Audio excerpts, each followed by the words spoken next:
Bio-Nanothings networks for early detection of viruses. So let me go to these, the way that the communication theory people may know about electromagnetic communication and acoustic communication. They are usually waves, right? Sine waves and etc. And then also in optical communication and quantum communication, we also have these waves as you see here. But in the molecular communication, we have really so-called particles, and they diffuse in the air. They just go to, sometimes they get lost, they don't go to the destination, and some of them are sucked as the ligand binding receptor by the receiver. Okay. Now, after this brief introduction into the biology, the question here is, can we create man-made, man meaning human-made, biological nanomachines? The answer is yes. That means we can reprogram these artificial cells and via DNA manipulation. Genetically engineered, bacteria-based biotransceivers for molecular communication. Right here, it says BioBricks. So why does Malone sit there and squeak about vaccines instead of talking about these logins? Oh, 30 years, it's been disproven. You are full of shit. We have numerous universities, including Harvard, and NPR knows more than InfoWars. Well done. And that's called genetic engineering. And that will really help us a lot. In fact, unfortunately, some maniacs in the US found all my work the last 18 years. I'm getting a lot of hateful mail. So my life is in danger. They think that I'm Dr. No in James Bond movies, that I'm trying to manipulate human lives. But it's, I'm not the only one. There are many people working on this subject, So now what we try to do is to... Yeah. Again, everyone goes after this Professor Achilles. He's doing jobs with numerous academic institutions, along with all those innocent students from iGEM, like over here at the Circuits Laboratories, Integrated Circuits and Systems Lab, okay? Bacteria-based biosensors implanted in human body for the early detection of infection. The Panacea Project is developed with the collaboration of the following PIs from distinguished universities all over the United States. He's just one of them at Georgia Institute of Technology. Who are all those other doctors at Northeastern and Johns Hopkins and Emory and etc.? Worcester Polytechnic. Logging in and out of your body with the Internet of Bio-Nanothings that you won't talk about properly. Biomedical engineers, bio-nanosensors, and synthetic biology with BioBricks and iGEM and young college students. No. Oh, we have no idea what you're talking about. Yeah, because you're watching the wrong tip of the spear who's working you up and wanting you to go after the wrong people. So you have seen the bacteria, right? So what we can do is we can try to genetically engineer this bacteria, and there are many illnesses, as you know. I will point them out to you, based on bacteria or viruses, right? So if I create genetically engineered healthy bacteria, for example, Crohn's disease, I don't know if you know that, it's an awful disease for intestines. So there's no cure. So I can inject into the body, and they can fight these ill cells or ill bacteria, and then solve the problem. So just an example. So I hope you are getting the point, right? So we are trying to create these nanoscale machines, genetically engineer them. They will act like bacteria, and also in the future we will see that neurons and calcium ions and etc. And it will help us for prolonging our lives. In fact, the mRNA, the COVID injection is exactly based on this idea. So all these fluids, right, there are nanoscale machines inside, right? So when you look inside. So long-term goal is, so the COVID nanomachine, based on the same idea, how is that possible? Oh, I just don't know. Oh, I'm so confused. Did we build a framework? We sure did. So who are all the people involved with this? Where are they? This is what I mean by those of you that keep attacking people, and you're like, oh, Professor Achilles. Excuse me. Innocent college students, because you out there will not talk about this for what it is and how, H-O-W, it interfaces with intra-body networking. That way, you can always manipulate the perception of the population to do whatever you say. Which is why this is super simple to me. Get this out in the open with appropriate terminology so that we don't have to be sitting here listening to the alien stories and, oh, I don't know. Yeah, you do. And the biggest reason for me, just so everybody's clear, is because of all the college students. These people are innocent. I can't stress this enough.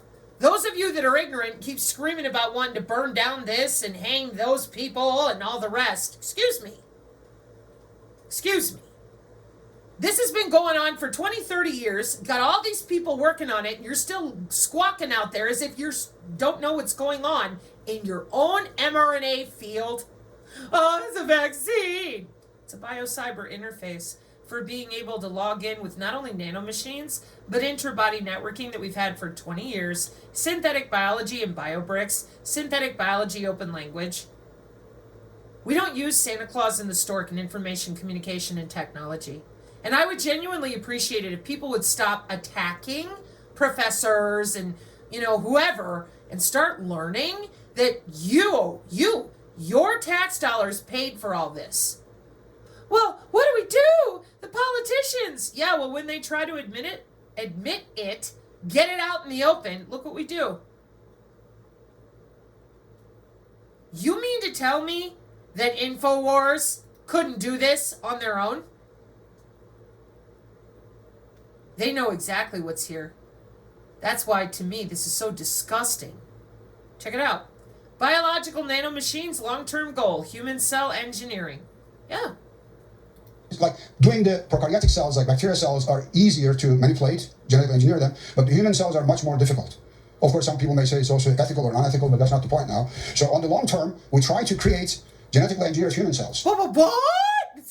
But what about our ethics? They told you they don't care about your ethics. They're augmenting humans. Biosensors are a form of soft robotics. No fucks given.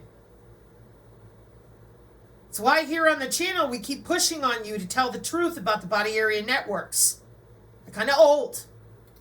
And the success is already there, some of the cases. So how we do this here is we insert a piece of a DNA code, which is called lentivirus cell, and which is a special type of virus used in genetic engineering, as you see here. And then this lentivirus is able to infect a eukaryotic cell and inject a new DNA code in the cell DNA. And then this cell is a healthy cell, and it can go and fight the ill cells.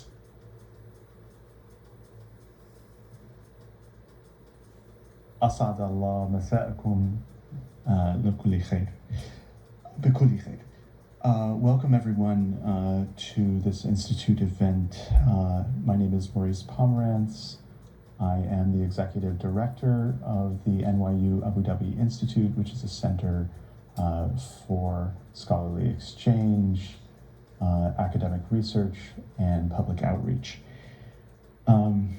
Tonight I have it's my very great pleasure to only have one obligation, and it's a very pleasurable one, to introduce my colleague, Eliseo Ferrante, who's a visiting professor here. He received his Master of Science from Politecnico di Milano and one from the University of Illinois at Chicago in 2007, both in computer science and artificial intelligence. He received his PhD degree in Applied Sciences from the Université Libre of Brussels in 2013, and a thesis in swarm robotics and statistical physics, which sounds like a very interesting topic. I hope to hear more about swarm robotics one day from him. But today, we're going to be hearing about other things, the Internet of Bio-Nano Things, and I'll leave it to Professor Ferrante to introduce the speakers. So welcome everyone, and I look forward to seeing you at future NYU Abu Dhabi Institute events. So thank you for coming.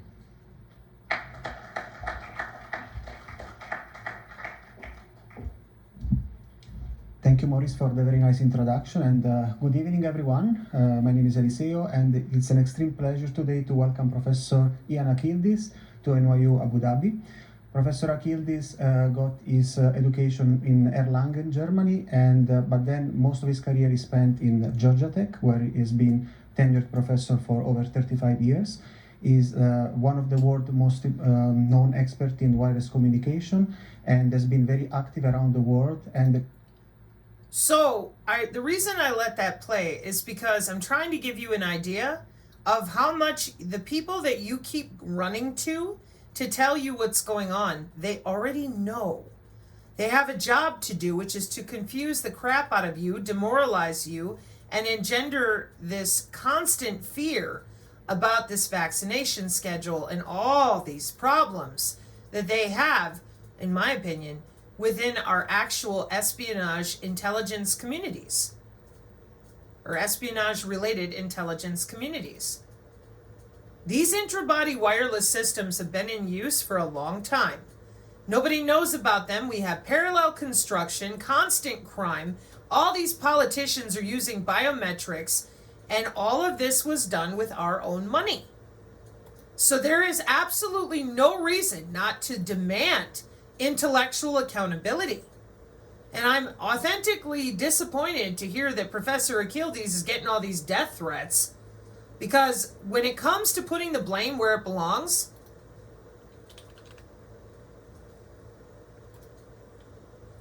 if Malone wanted to tell people what was going on, he'd be talking about iGEM and BioBricks and synthetic biology open language. He wants nothing to do with that. That way you're threatening Achilles, or you're threatening Trump, or whatever it is that you think you're doing. But in reality, who you're endangering with all this inappropriate behavior and finger pointing is right there. Innocent students who are going to school, not only at Cambridge, not only with iGEM, worldwide, to be working on these digital twins, the Internet of Things, the Kubernetes containerized networking. These are jobs. Artificial intelligence and precision medicine has a market share that's going to go through the roof.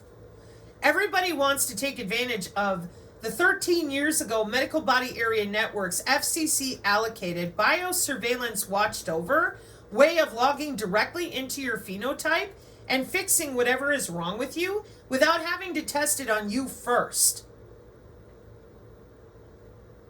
It's called personalized medicine. It's been the whole point of e-health, m-health, and telehealth and all the rest. And I begged you people, I said, if it's for our health, why does nobody talk about it? Why aren't we allowed to talk about it? What is going on? Same question. This kind of inappropriate finger pointing is going to drive us into the ground. Education. And if you're unaware, I don't care what the why is anymore, because I think they're going to drag this out as long as they can. Drag what out? Talking about this for what it is. Mark 5:36, amen.